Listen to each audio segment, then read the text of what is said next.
Ma'am, C. C? Okay, let's see if your guess is right. Okay. C is correct. Well done, Lead School Karmala. Well done. Moving forward to the next question. Which system helps to protect the body by producing immune cells? Is it A, lymphatic, B, cardiovascular, C, digestive, or D, respiratory? Which system helps to protect the body by producing immune cells? Quickly, team 3, tell me your answer. A, lymphatic, B, cardiovascular, C, digestive, or D, respiratory?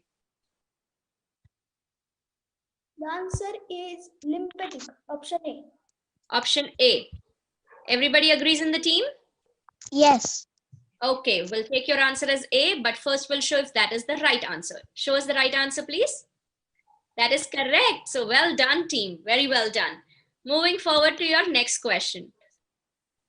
All right, the next question is,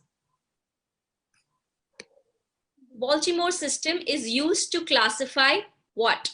Is it A, viruses, B, bacteria, C, fungi, or D, protozoa?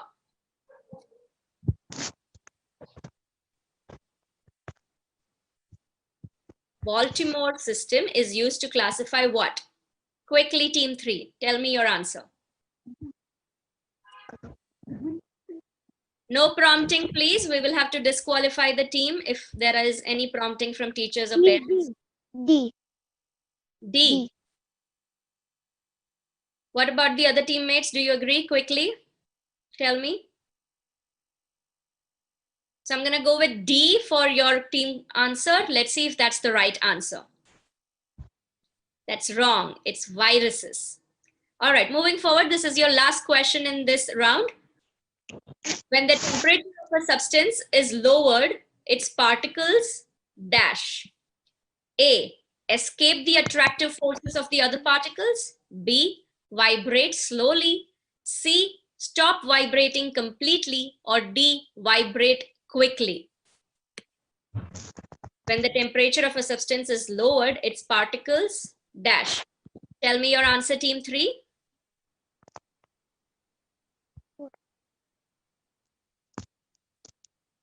Quickly, your time is going to be up soon. 4, D. Vibrate quickly. Yes. All the team members agree? No, ma'am. No, then what is the option? No, that no. Tell me your answer quickly. Stop vibrating completely. You're saying C, stop vibrating completely. Okay, quickly. Team, do you agree to C now? Yes. Okay, let's find out if that's the right answer. That is wrong. Vibrate slowly is the right answer. But well done, team. Lead School Karmala. Well played. Please mute yourselves and stay with us. Moving forward to our next team. Our team 4 from Golden Jubilee School, we have Palak, Prutha, and Arush. Welcome, team Golden Jubilee School. I want you to please unmute yourselves now, all 3 of you. Okay, are you guys ready for your round 1? Yes, ma'am. Okay, you know the rules, right? You have to discuss and tell me the final answer. No prompting from teachers or parents. Otherwise, you get disqualified, right? All the best to you. Let's start with round 1. First question for your team. Our first question is, the resistivity of insulators is of the order of, is it A, 10 to the power of minus 8 ohm meter, B, 101 ohm meter, C, 10 to the power of minus 6 ohm meter, or D, 10 to the power of 6 ohm meter?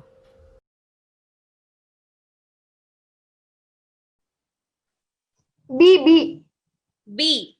Palak is saying B. Rest of the team, do you agree? Yes? Okay. So we're going to take your answer as B and let's find out if that's the right answer. That's wrong. A is the right answer. But no problem. You still have 3 questions to go. Our next question for you. The pituitary gland, pineal gland, and thyroid gland are part of which system? Is it A, nervous, B, endocrine, C, urinary, or D, And B. Which one? B. B, endocrine. Okay, the team agrees? Yes. Okay, we'll take B as your answer. Let's show them which is the correct answer. Endocrine is absolutely right. So well done, kids. Very good. Our third question for you. Which of these is an autotroph? Is it A, cuscuta, B, algae, Algae. bacteria, or D, mushroom? Algae. Ma'am, agree. Yeah. Okay. B is your answer. Let's see which is the right answer. It is correct. Well done, Golden Jubilee School. You've got this right. And the last question for you. Okay. Moving forward. According to kinetic molecular theory of gases, molecules increase in the kinetic energy when they are A, mixed with other molecules at low temperature, B, melted from a solid to liquid state, C, frozen into a solid, or D, condensed into a liquid. Look at the options carefully. I think it's B. Okay, Arush is saying it's B. Team, what do you say? No, ma'am, it's A. No, let it be B. Okay, team, give me your final answer. A or B? Quickly. Ma'am, I think B. You want to go with B, team? Yes, ma'am. All right, let's see if B is the right answer. Show us the right answer, please. B is absolutely correct. So well played, Team Golden Jubilee School. Well done in round one. I want you to now mute yourselves and stay with us. Thank you, kids. Moving forward to our next finalist team, Team 5 from Vedanta International School, calling Dhriti, Arshia, and Arnav. Welcome, Vedanta School team. Are you guys ready? Yes, ma'am. Brilliant. You know the rules, right? Keep yourselves unmuted, discuss with each other, give me the final answer, no prompting, okay? No cheating. Moving forward, giving you my first question in round one. Here is the question.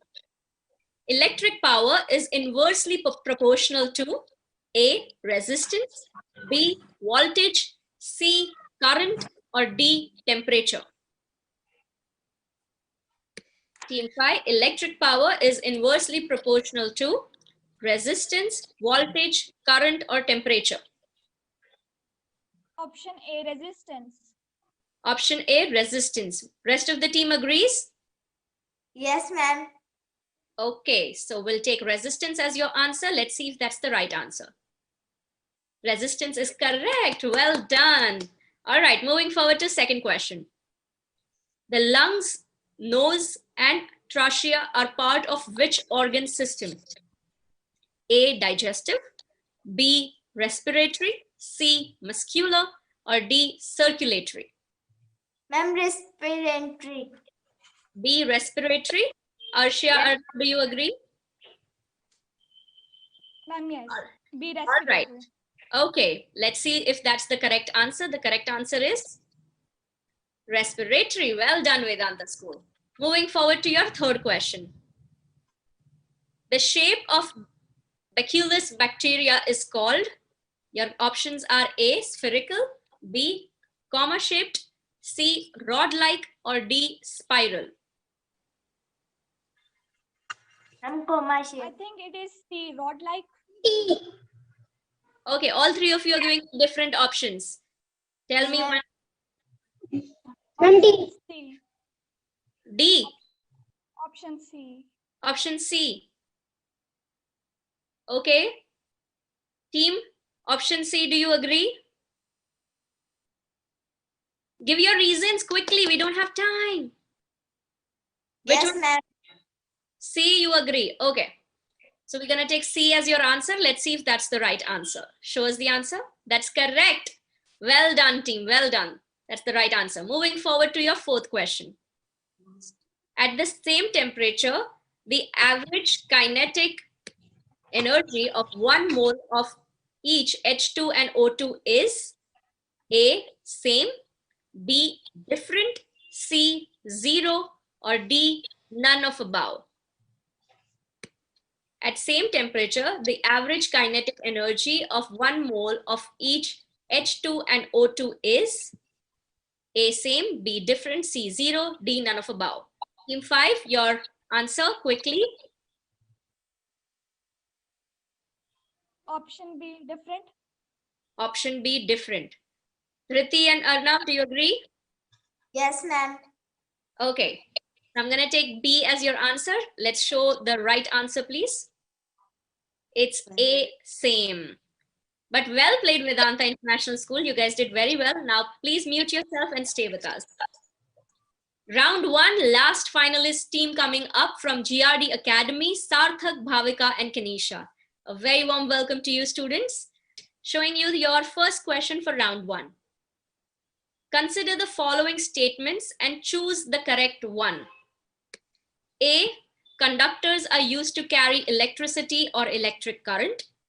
B, insulators are used for safety and they protect us from getting electrocuted. C, those parts of an electrical component or appliances through which electrical current has to pass are made of conductors like metal or metal alloys. D, all the above. Team 6, what's your answer? It's D, all the above. It's D, all the above? Yes. Ma'am, we say it is D. It is D. Bhavika, Kanisha, agree? Ma'am, it's D. Yes, All ma'am. right. Let's see if D is the right answer. Show us the answer, please. That's correct. Well done, GRD Academy. Moving forward to your second question. What are the minute sacs in the lungs called? C, alveoli. Wow. Ma'am, it's C, alveoli. This team is super quick. I like it. Okay, so it's C, alveoli. Let's see if that is the right answer. That's correct. Well done, GRD Academy. Well done. Well played. Moving forward to the third question. Who discovered the process of fermentation? A, Edward Jenner, B, Louis Pasteur, C, John Salk, or D, William Harvey? It's A, Edward Jenner. All the team members agree? Okay, so A, Edward Jenner. Let's see if that's the right answer. That's wrong. It's Louis Pasteur. No problem. You have one more question to go. Last question for you. If absolute temperature of a gas is doubled and pressure is reduced to 1/2, the volume of the gas will A, increase 4 times, B, remain unchanged, C, be doubled, or D, reduced to 1/4. If remain unchanged. B. B, remain unchanged. Everybody agrees? Okay, so let's see if that B is the right answer. Show us the answer, please. That's wrong. It increases 4 times. But well played, GRD Academy. Very well done. Please mute yourselves and stay with us. So I'm going to congratulate all the 6 finalist teams. You guys played very well in round 1. We're going to take a short break of 5 minutes and then show you the scoreboard.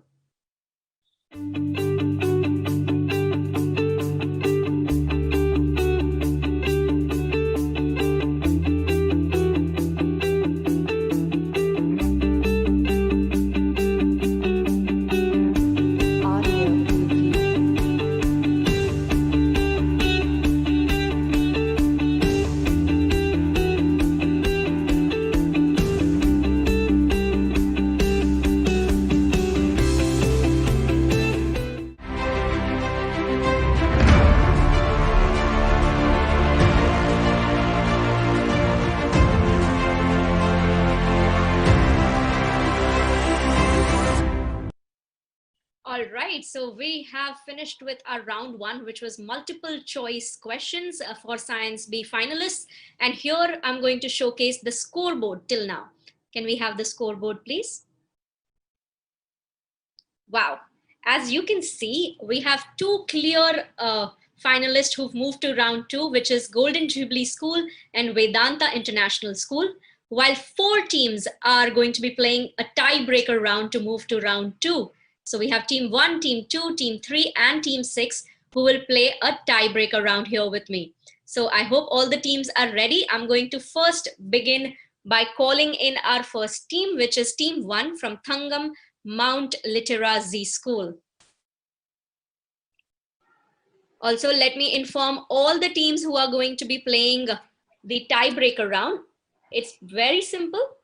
I will ask you one question. You have to answer that question correctly, but also quickly. So the quickest right answer moves forward, gets maximum points. All right. So the more time you take, the more chances that you'll get lower points. All right. Team 1, are you ready? Everybody unmute yourself, please. All right. So I'm going to now showcase our first tiebreaker question. Here is your question. The rule for the mechanical advantage of a wheel and axle is A, circumference of wheel by circumference of axle, B, axle diameter by wheel diameter, C, wheel diameter by axle diameter, or D, circumference of wheel by wheel diameter. So quickly, team 1, tell me your answer. Which of these 4 options? You'll have to be super quick now.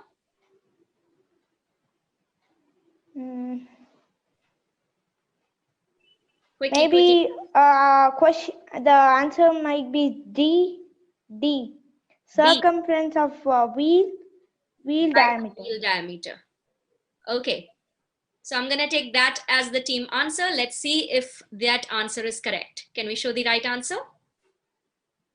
So sorry, the right answer is C, wheel diameter by axle diameter. Well done, team. Please mute yourselves and stay with us. We're going to call in the second team who's going to be playing the tiebreaker round. Let's call Condeshrine I Senior Secondary School, team 2. Welcome. Welcome, team. I want you to please unmute yourselves and be sure that you get the right answer, but quickly. Okay. Here is your question. The mechanical advantage of a pulley is A, pulley diameter by rope length, B, load rope length by effort rope length, C, the number of ropes supporting the load, or D, pulley diameter by rope length. The mechanical advantage of a pulley is which of these 4 options? Quickly, team 2.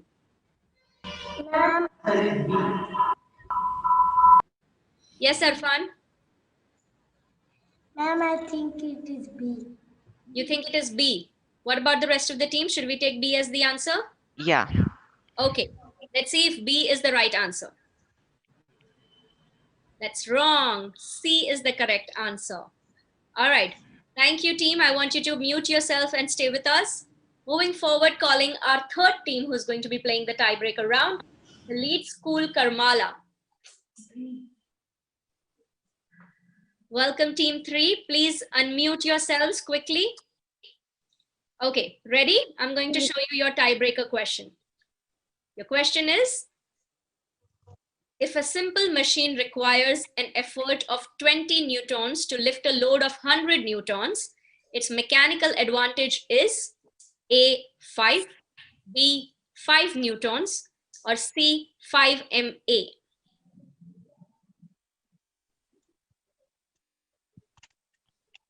Team, your answer? Please unmute yourself. You can talk to your teammates, but be quick.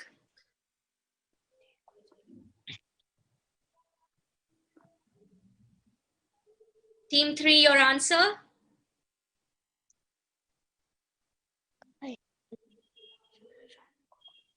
Quickly, your time is going to be up very soon.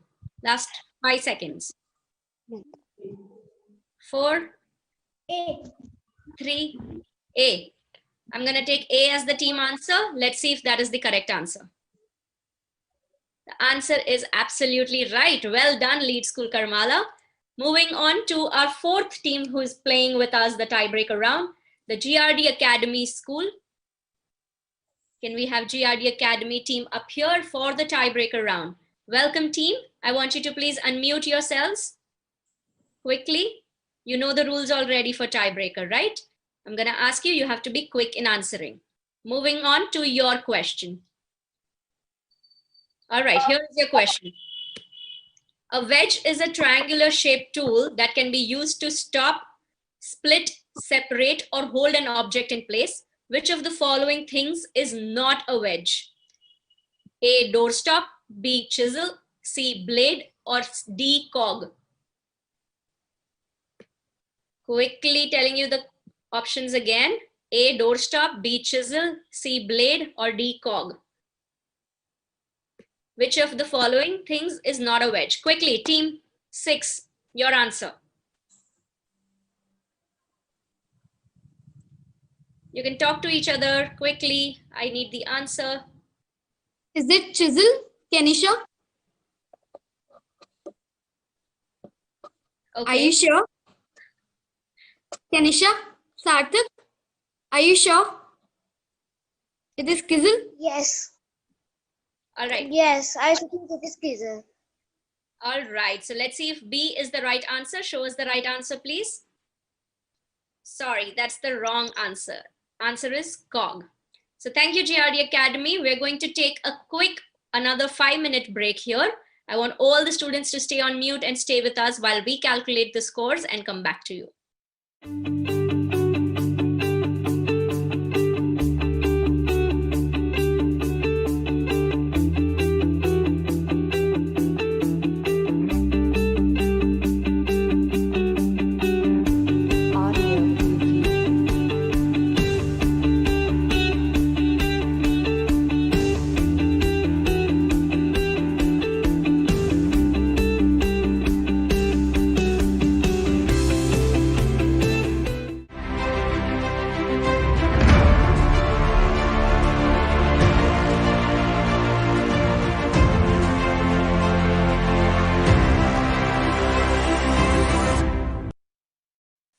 All right, so in round 1 itself, we've had a tiebreaker round where again 3 teams are in a tie. So these 3 teams will play another tiebreaker round where I'm going to ask them one single question.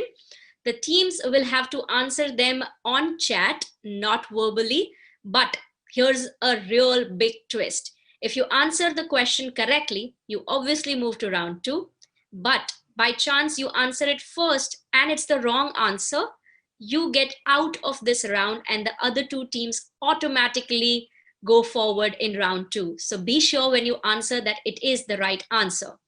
All right, we're going to show you the scoreboard once again. Can we have the scoreboard, please? So here it is, team 1, team 2, and team 6 have tied again as all 3 of them couldn't answer the question in the tiebreaker round. So they will participate in this tiebreaker round. Okay, rest of the 3 teams, congratulations, you've moved to round 2, but you will not answer. Do not prompt to any of your friends. I would request all our teammates in the Science B to please switch on your cameras, but keep yourselves on mute. You will answer in chat box. Okay, I hope the rules are clear to all of you. I'm going to now ask you the tiebreaker question. So get ready with the chat option, right? And give the right answer. Moving forward for 3 teams, team 1, 2, and 6, this is your tiebreaker question. What is an action that alters body state of rest, effort, pressure applied? Is it A, friction, B, force, C, load, or D, fulcrum? What is an action that alters a body's state of rest, effort, or pressure applied? Is it A, friction, B, force, C, load, or D, fulcrum? You have to give your answer in the chat box. The fastest one to give the right answer moves to round 2. But if you, by chance, give the wrong answer here quickly, your team may get disqualified or not move to this round 2. Okay, we have an answer here. Hamza has given the answer, which is B. And Kenisha is saying it's friction. So let's first find out if both of them are right, wrong, what is happening. Let's find out by telling you which is the right answer. So the right answer for this question is, it is B, force. So that answer is given by Hamza. So Hamza, congratulations. You've got your team to move forward to the next round. So that's team Candor Shrine I Senior Secondary School. Congratulations. All right. So now we have still 2 teams to go. I'm going to ask you another question, same format, only 2 teams will answer. The right question takes you to the next round, wrong question, unfortunately, gets you eliminated from round 1.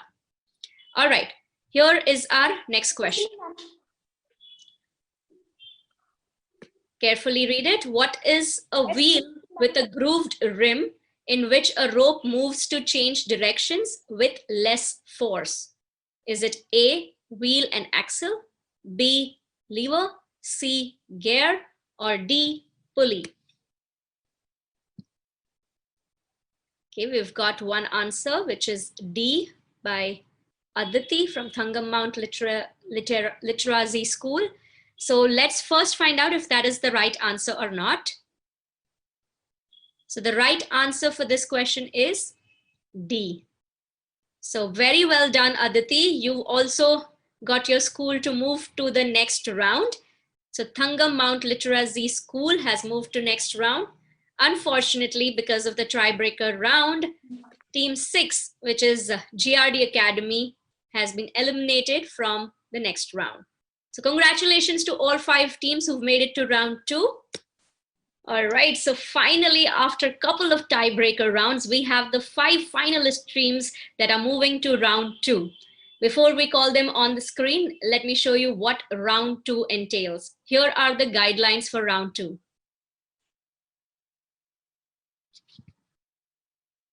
So the participants can choose a topic from a given list. Like I've mentioned, once a topic is chosen by a team, another team cannot choose the same topic. From the topic chosen, we'll ask you 3 questions. Each team will, of course, choose a different topic like I've mentioned, but each team that gives the right answer gets 20 points per question. Once again, no points are being deducted in case you give a wrong answer. All right, we're going to go in the order of the highest scorer team first. And here are the topics for all the teams. I'm going to call in first our team Golden Jubilee School to please join me on the screen. Ma'am, please show the topics. I will show you. Everybody unmute yourselves, get on the screen center. Well done. Congratulations. Here are your 5 topics for this round. Jeopardy. 1 is organ system, 2 is disaster management, 3 is metals and non-metals, 4 parts of plant, and 5 electricity. Which topic would you like to choose? Organ system. Some parts of plant. Some parts of plants.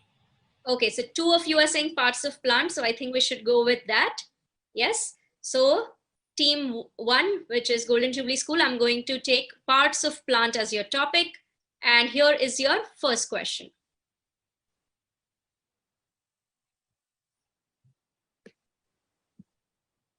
Get ready. In the below diagram, the arrows represent dash.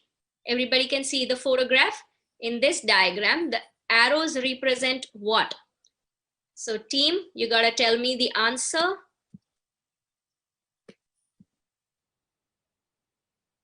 Golden Jubilee School, what is your answer?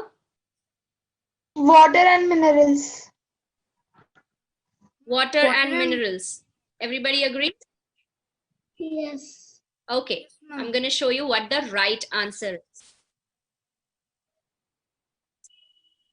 Okay, the absorption and transportation of water and minerals. Well done, team. It's the right answer, but you will have to explain in the next one, okay? Second question for you is, green plants synthesize their food themselves by the process of photosynthesis, because of which they are called dash. Autotrophs. Sorry, say that again. Autotrophs. Autotrophs. Okay, I'm going to show you what the right answer is. That is absolutely correct. Well done, team. Now, this is your last question for round 2. Okay? Your third question is, I allow the plant to take in carbon dioxide and release oxygen.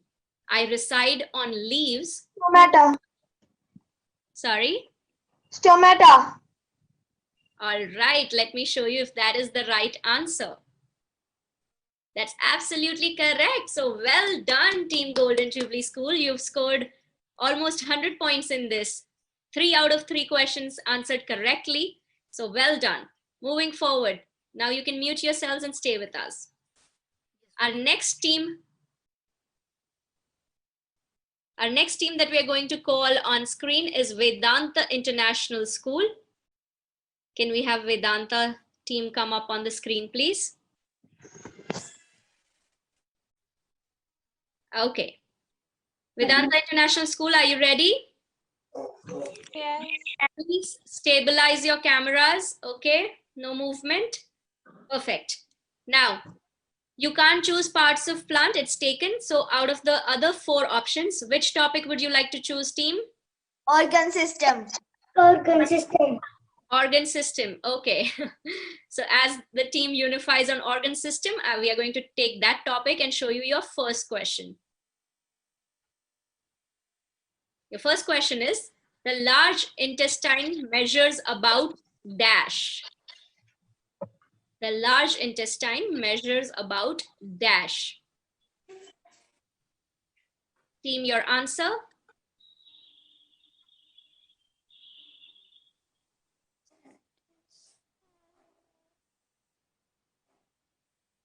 It's okay. If you don't know, you can pass the question.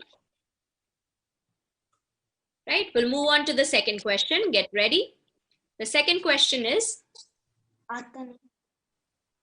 the image shows 4 chambers of the heart, labeled as 1, 2, 3, and 4.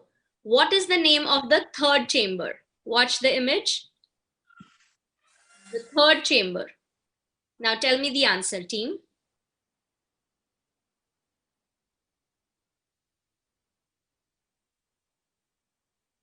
Team Vedanta, what is the answer?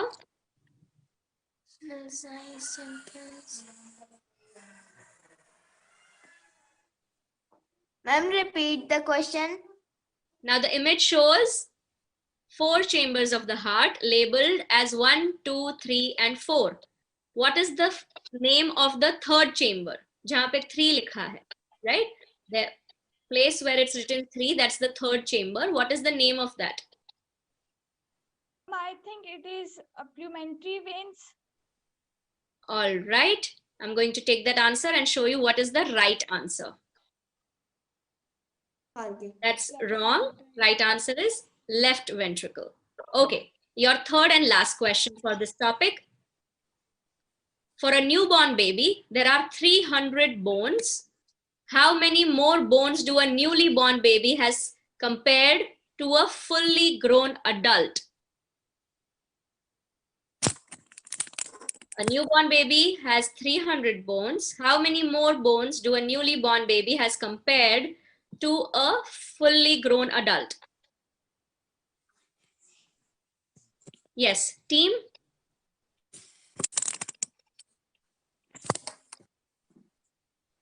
For a newborn baby, there are 300 bones. How many more bones do a newly born baby has compared to a fully grown? 71. 71. Okay. I'm going to show you what the right answer is. 71. That's wrong, sweetheart. The right answer is 94 more bones than an adult. Adult has 206 bones. So well done, Vedanta International School. Please mute yourselves and stay with us. All right, we are going to move to our next team. The next finalist is, I'm going to welcome Candershine I Senior Secondary School. Welcome team, please unmute yourselves. I'm going to show you the topics. You cannot take 1 and 4. You can choose among 2, 3, and 5. Which topic would you like?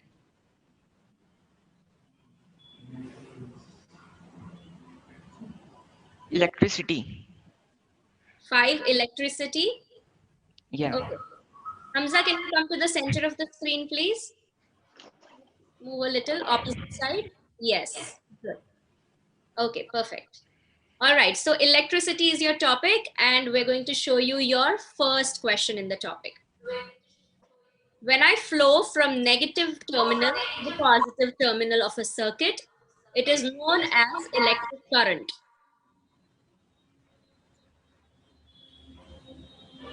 Who am I? When I flow from negative terminal to the positive terminal of a circuit, it is known as electric current. Who am I? The answer is electrons. The answer you're saying is electrons. Okay, let's see if that's the right answer. Show us the answer, please. That's absolutely correct. Well done, team. Showing you your second question for the round 2. It is the process of metal coating by reduction of cations of the metal on a solid substrate by means of a direct current. What is the name of this process? Electroplating. Electroplating. All right. So I'm going to show you if that's the right answer. Show us the answer, please. Absolutely correct. Well done, team. Now your third and last question for this round is, an incandescent light bulb glows due to which effect? Heating effect. Sorry, tell me again, Hamza. The heating effect. The heating effect. All right, let's show the right answer. Absolutely correct. Wow, well done, team. You've got all 3 correct. So now you can mute yourselves and wait for the next round.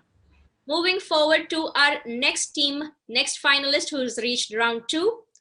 Can we have Thangam Mount Littera Z School to please join us on screen? Welcome, team. Everybody, please unmute yourselves first. Now you have only 2 topics remaining, which is... We'll choose metals and non-metals. You all choose metals and non-metals. Rupa Harini, please come to the center of the screen, sweetheart. Ma'am, can we discuss about choosing a topic? You can discuss. There are only 2 topics remaining: disaster management and metals and non-metals. Can we take it? Yeah, I'm thorough in metals and non-metals. Don't worry. Are you sure? Yes. Okay. So okay. Metals and non-metals it is. Yeah. Yes. Here is your first question. Due to my semiconductor properties, I am being used in televisions, computers, etc. Who am I? Silicon, ma'am. Silicon. All right. Let's see if that's the right answer. That's absolutely correct. Well done, team. Your second question in the topic is, due to which property the metal in the picture is rolled into thin wires? Ductility. All right. Let's see if that is the correct answer. Absolutely right. Well done, team. Now your third and last question for this round is, which metal element is in liquid state? It's mercury, ma'am. All right. Let's see if that's the correct answer. Show us the answer, please. Absolutely right. Well done, team. All right. Now please mute yourselves and wait for the next round. Now last school that has come to the round 2, let me welcome. Where are they? Let's welcome our school, Lead School Karmala. Welcome, Lead School. I want all of you to please unmute yourselves. Now we have only 1 topic remaining, which is disaster management for you guys. Okay, so we'll have 3 questions on this topic. Please unmute yourself and be ready. Okay, so our first question to you is, I am a scale invented by Charles Francier to measure earthquakes. What am I? I'm a scale invented by Charles Francier to measure earthquakes. What am I? Richter scale. Sorry, say it again. Richter scale. I couldn't hear you clearly, Shaurya. I'm so sorry.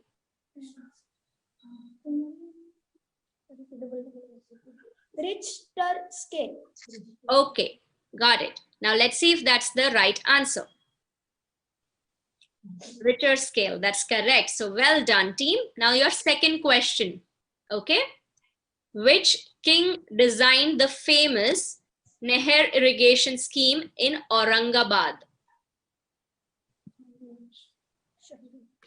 Yes, which king designed the famous Nehar irrigation scheme in Aurangabad?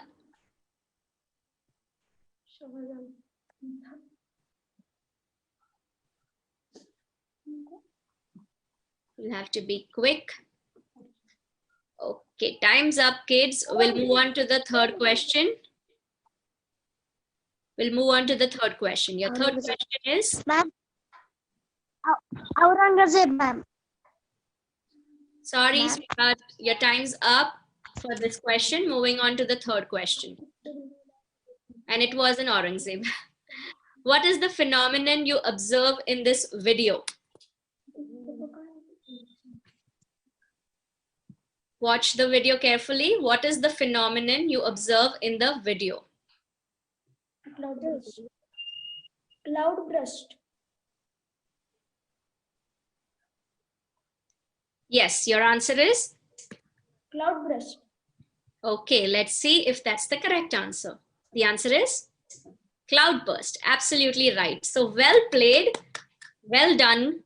All of you can now mute yourselves and wait for the results. So with that, we come to the end of round 2, which was Jeopardy. 5 teams have played with us. Here we're going to take a quick break and we'll be right back.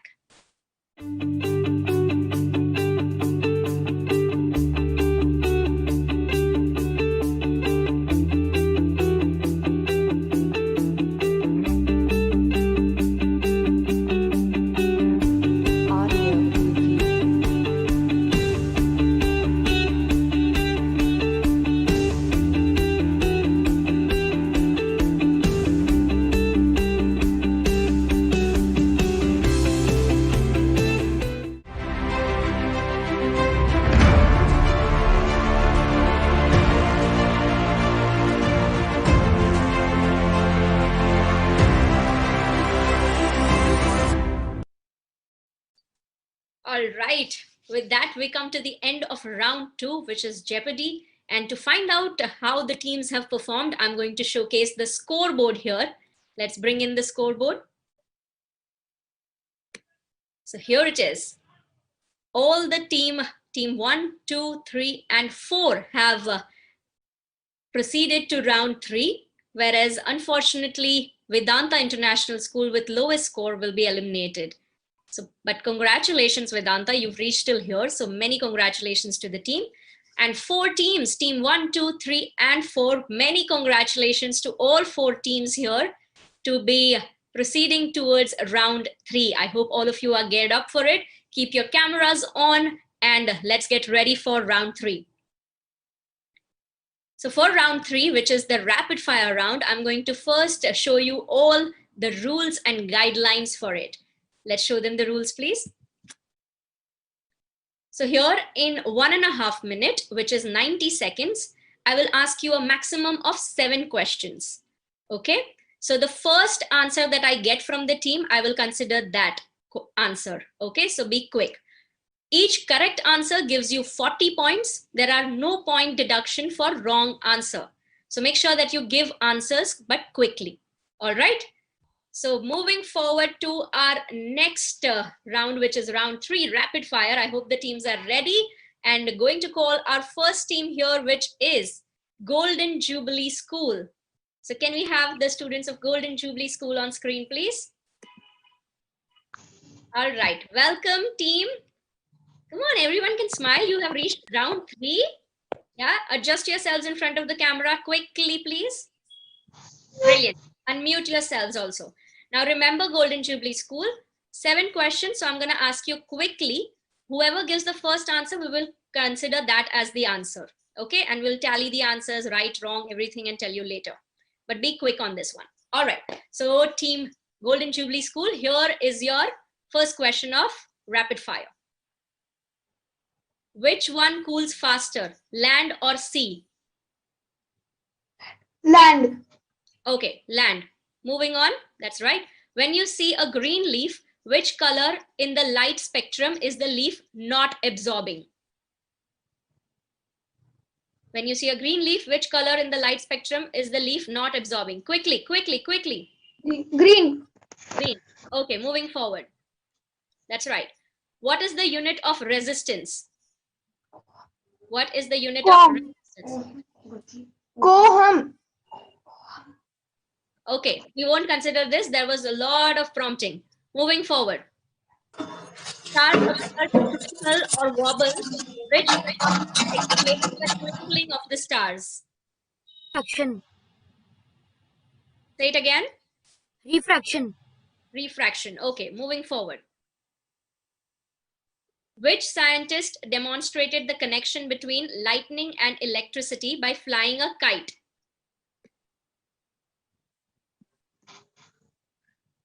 Quickly, you have 20 seconds. Which scientist demonstrated the connection between lightning and electricity by flying a kite?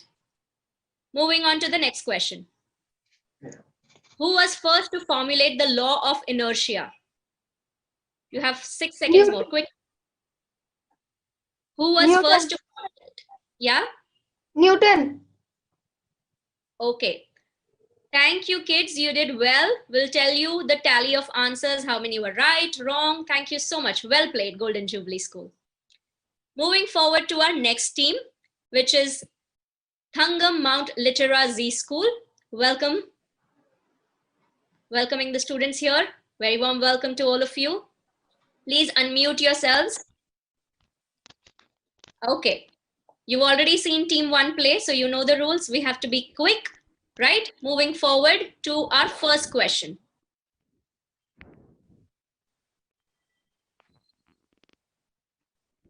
Here it is. Which force stops a wheel after it rolls a bit on the ground? Friction. Friction. I agree. Friction. Right. Moving forward. Which is the hottest planet in the solar system? Venus. Okay. Venus. Moving forward. That's right. Which natural disaster is a violent rotating column of air extending from a thunderstorm to the ground? A tornado. Cyclone. Tornado. Cyclone. Cyclone, yeah, it's all the same. Cyclone. Right. Moving forward. When you place it on the bottle and twist, the cap pulls itself toward the bottle. The bottle cap is an example of which simple machine? A grooved wheel with an axle. All right, moving forward.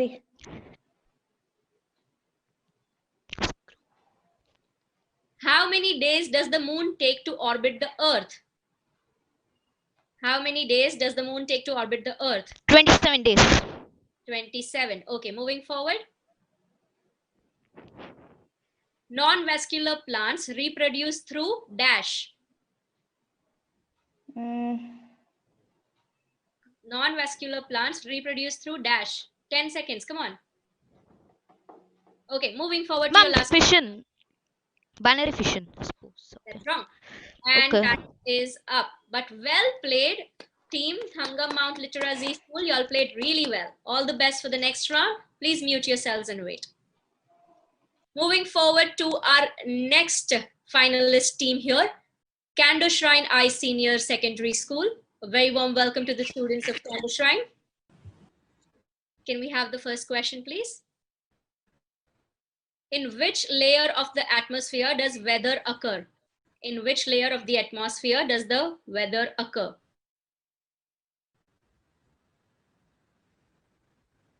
Okay. Troposphere. Say it again. Moving forward. Which force, when low, can make someone slip and fall? I think troposphere. Second question is here. Answer quickly. Frictional force. Frictional force. Frictional force. Okay. Moving forward, which unit is used to measure the intensity of light? Which unit is used to measure the intensity of light? Moving forward to the next question. A ball rolling with a constant speed has what type of energy? Kinetic energy. Okay, moving forward. In case 1, resistors A and B are added in series. In case 2, resistors A and B are added in parallel. In which case will the total resistance be more?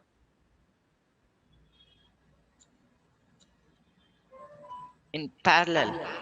Okay, moving forward. Next question. A car is going from east to west. The frictional force acting on the tires by the road is in which direction? Quickly. West. Okay. Thank you, Team Candershine. You all did really, really well. Thank you so much. Please mute yourselves and wait for the results. I'm going to welcome our 4th finalist team, Lead School Karmala, Siddhant, Shubhra, and Shaurya. Welcome to round 3. All right. Get ready, all of you. Unmute yourselves, please. Okay.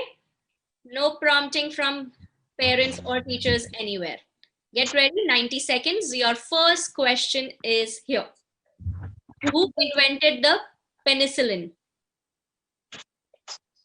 Who invented? Alexander Fleming. Okay, moving forward. What type of cell is responsible for opening and closing of stomata? Guard cell. Okay, moving forward. What is the transfer of heat from one substance to another through direct contact?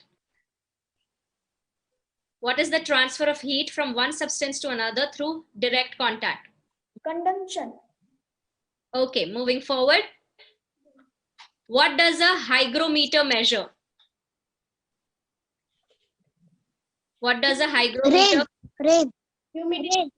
Rain. Okay, moving forward. What is the name of the device that is used to measure strength and direction of a magnetic field? What is the name of the device that is used to measure strength and direction of a magnetic field? Compass. Moving forward to the next Compass. question. Which group of plants include evergreen cone-bearing trees? Which group of plants include evergreen cone-bearing trees? Stockberry. All right, with that, your time is up. Well played, Lead School. I want you to mute yourselves and stay with us while we tally all the scores of all 4 finalist teams in the rapid fire round. So we're going to take a quick 5-minute break. All the students, please mute yourselves and stay with us.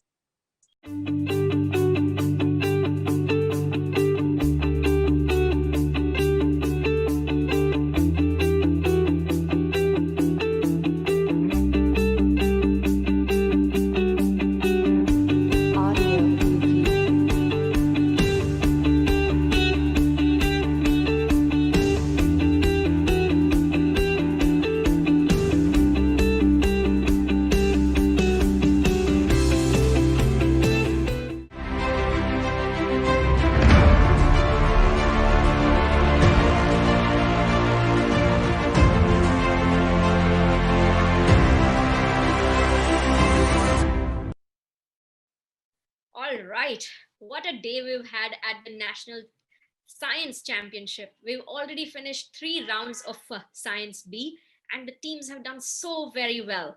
Right now, I'm sure all the teams are waiting with bated lashes, thinking who has made it to the final round, which is risk and reward. So here what we're going to do is I'm going to showcase the scoreboard till now. Let's have the scoreboard, please. So there it is. We have Team 1, Thangam Mount Literacy School, Team 2, Candershrine I Senior Secondary School, and Golden Jubilee School, who have made it to round 4. Unfortunately, Lead School Karmala couldn't make it to round 4, but many congratulations that you reached till round 3 of the national finale. So good job, guys.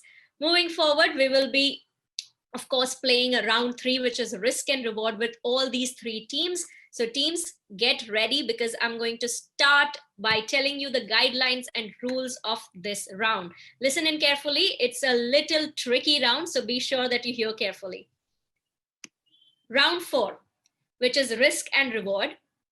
All the teams here can choose 2 categories from multiple points categories, which are 20, 40, 60, 80, and 100 points. Higher the points, higher the difficulty level. Okay, the 2 categories that you choose from, we will ask you 1 question in each of those categories. On giving the right answer, the chosen point category, you will get that many points, you will be awarded those points. But here, the risk is that if you give the wrong answer, 50% of that point category chosen will be deducted from your total score. So while you can win a lot of rewards and points in this category, this round, be sure that do not take too much risk, right? So, all right, I hope all our 3 teams are ready. Gear up. All right, moving forward, I'm going to welcome our first finalist in round 4, which is Golden Jubilee School, Palak, Prutha, and Arush. Welcome. All the best. This is the final round. Do well. Unmute yourselves now. Okay. Yes, ma'am. Yeah, great. Now here is your point category. Okay, 20-point question, 40-point question, 60, 80, and 100. The more the points, the difficulty grows that much. So which 2 categories would you want to choose? 60 and 80. And 20 and 40. 60 and 40. 40. Okay, all 60 and 80, ma'am. 60 and 80? Yes. Okay. More the points, difficult the question. Okay. So Golden Jubilee School, get ready. All right. I'm going to show you your first question. You have chosen 60 and 80 points. Ready? Okay. Here is your question. Which microorganism helps in the process of converting milk to curd? Which microorganism helps in the process of converting milk to curd? Team, your answer? Look, I think it's bacteria. No. Ma'am, just a minute. Bacteria. Bacteria? Okay, moving on, showing you the right answer. It is wrong. Okay, moving forward to your second question, which was for 80 points.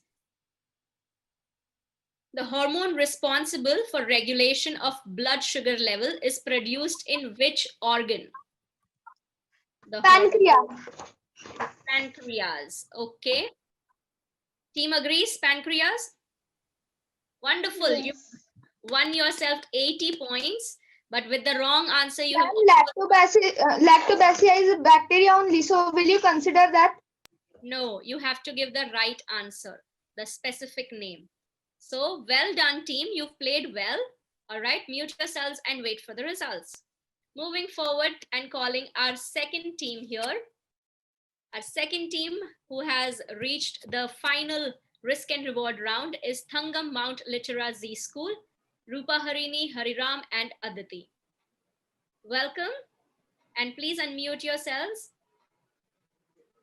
Okay, now here is once again your category of points. Which 2 categories is the team choosing? Ma'am, 80 and 60. 80 and 60. Yes, ma'am, 80 and 60. 80. Are you sure? Yeah, pretty sure. Okay, ready to take the reward and the risk. A team has chosen 60 and 80 points. Get ready. We are starting with the first question, which is the 60-point question. Here, the image shows auroras or northern lights. What causes the disturbances to the magnetic lines of the Earth to cause this phenomenon?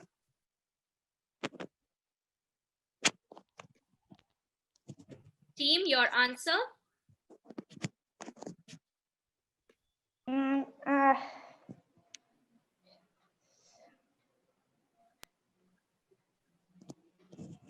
Anyone answer? Mom, I don't know the answer actually. Ma'am, the shape of the Earth's magnetic field. Let's see what is the right answer. It's the solar winds. Moving forward to your second category question for 80 points. Let's bring in the question. What is the amount of work done if a force is 5 Newton is applied on a body and the body moves through a distance of 10 meters in 5 seconds? What is the amount of work done if a force of 5 Newton is applied on a body and the body moves through a distance of 10 meters in 5 seconds?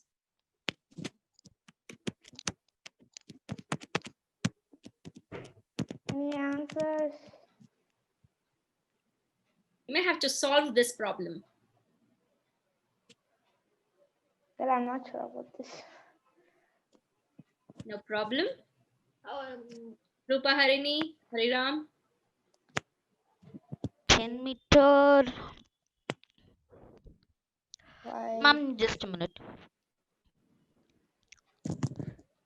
100 joules, ma'am. 100 joules. Okay. Hariram, can you please tilt your camera down a little? Yeah, that's better. All right, let's show us the answer. That's wrong. But well played, Thangam Mount Literacy School. Please mute yourselves and wait for the results. The last round, which is risk and reward, we have Candor Shrine Ice Senior Secondary School, Soumya, Hamza, and Arfan. Welcome. Unmute yourselves, kids. All the best. The last round is up. So here is your point categories. Which 2 categories will you choose? Team?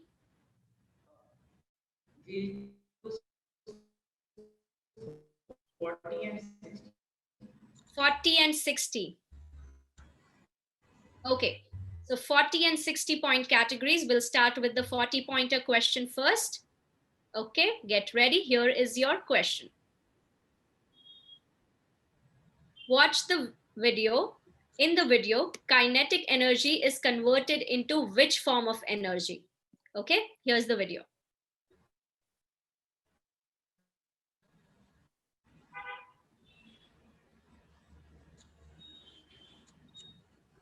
You'll have to give me the specific answer.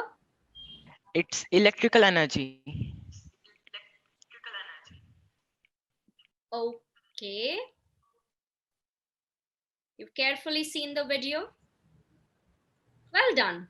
You got the points. Moving forward to your second question, which is for 60 points now. Okay. Here, 2 days of year, day A and day B, recorded the same temperature. However, it took much longer to dry clothes on day B. This observation indicates which weather parameter was higher on day B. Read it carefully. Hamza, tell me your answer.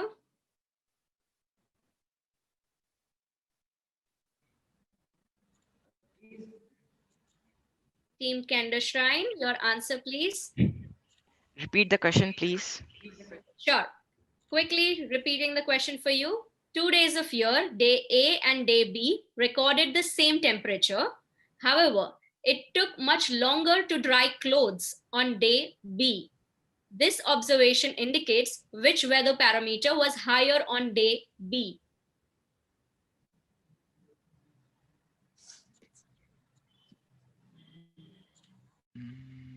Team, your answer quickly. Humidity. Okay, let's find out if that is the right answer. That's absolutely correct. Well played, Candor Shrine. Very well played. Thank you so much. Please mute yourselves and stay with us.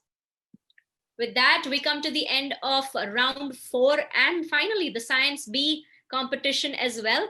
We're going to showcase the scores in just a bit. Please stay with us. We're going to take a quick 5-minute break here.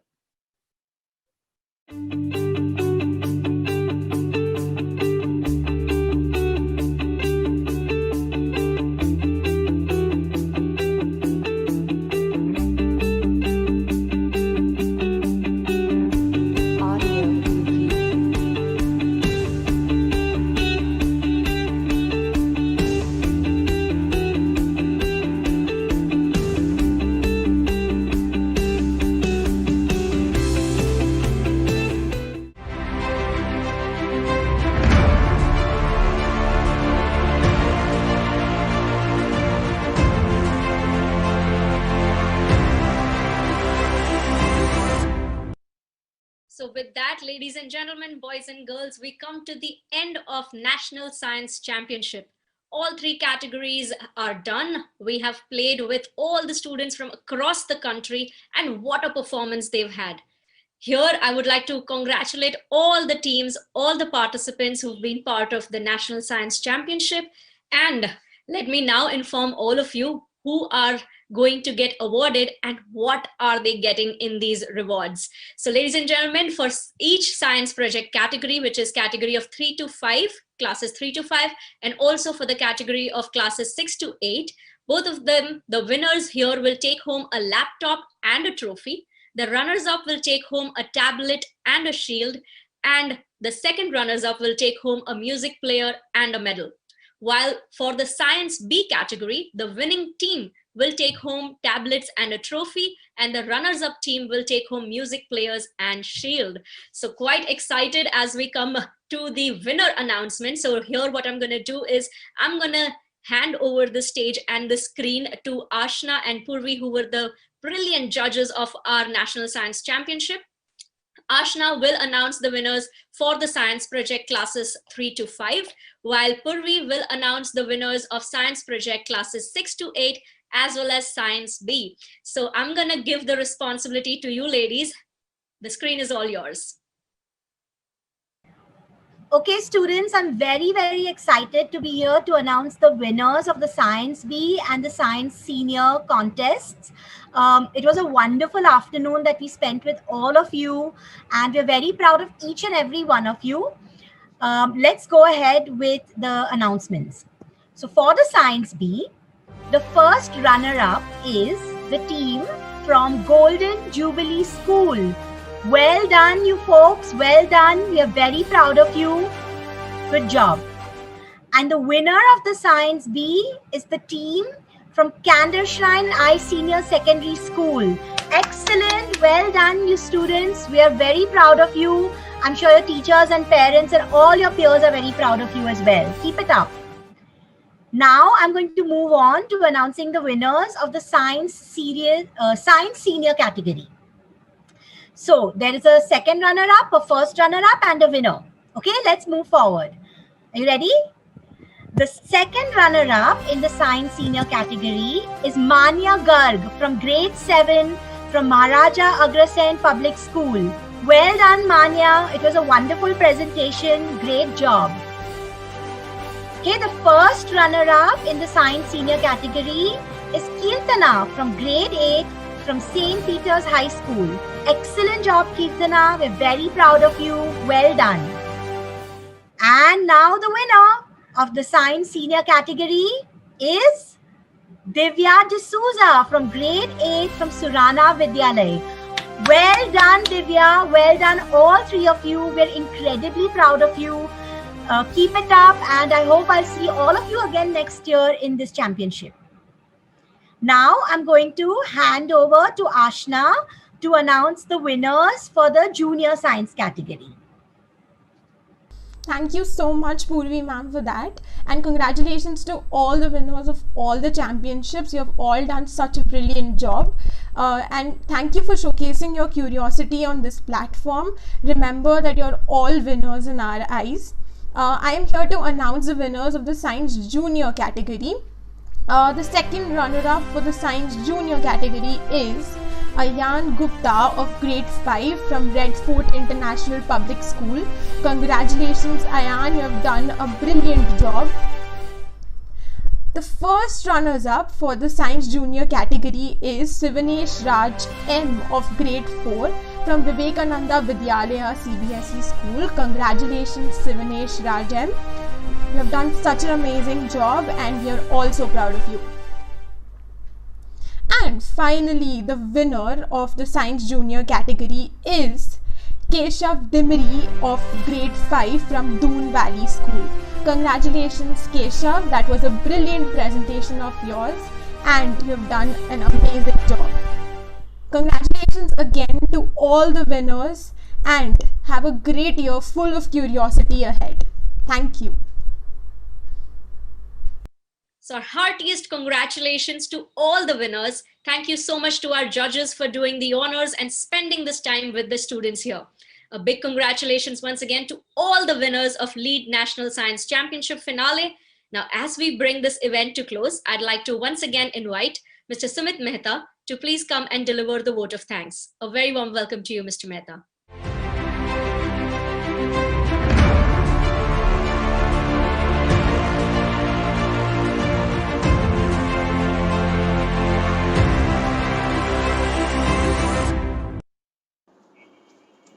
Well done!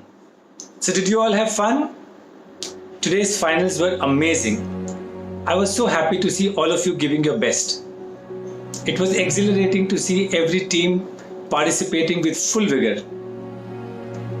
I know at the end, some people might have won the prize and some people might not, but in my book, all of you are winners because becoming a finalist of Lead Championships amongst 25,000 students across the country is not easy. You've done that, so you are a winner. Feel proud about that. To those who have won the prize, my only message is don't become complacent.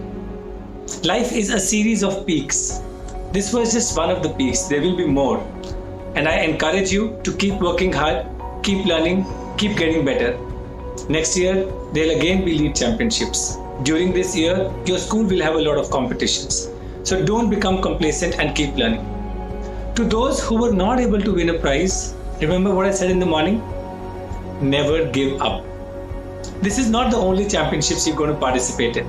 There are going to be more championships. There are going to be more opportunities. You will only lose if you give up. But if you keep persisting, if you keep trying, if you keep working hard, life will give you a lot of opportunities. From what I have seen, all the students today have a lot of potential. My hope from you is that you will grow up to be scientists, engineers, technologists, and the future of this world. You will work on path-breaking problems which will solve the problems of this world, whether it is environment, whether it is global warming, whether it is the scarcity of resources. You are the future scientists. You are the future of our nation.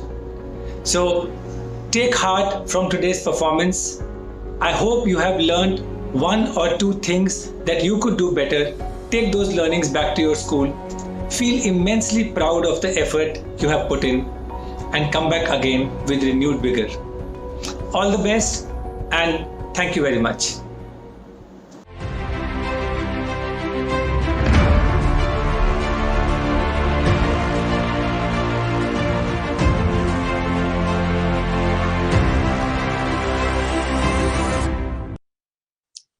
Thank you so much, Mr. Mehta, for the closing remark. And thank you to all the students for participating in the Lead Championships 2020. I wish all of you a very, very happy new year. And I hope that this year brings you lots of fun, lots of happiness. And until we meet you next year, here is a wish for all of you. Stay safe, stay good, and keep learning. Thank you so much. This is Khyati Kawa, your host, signing off. It's been a pleasure to be the host to all of you. See you next year at Lead Championships 2021.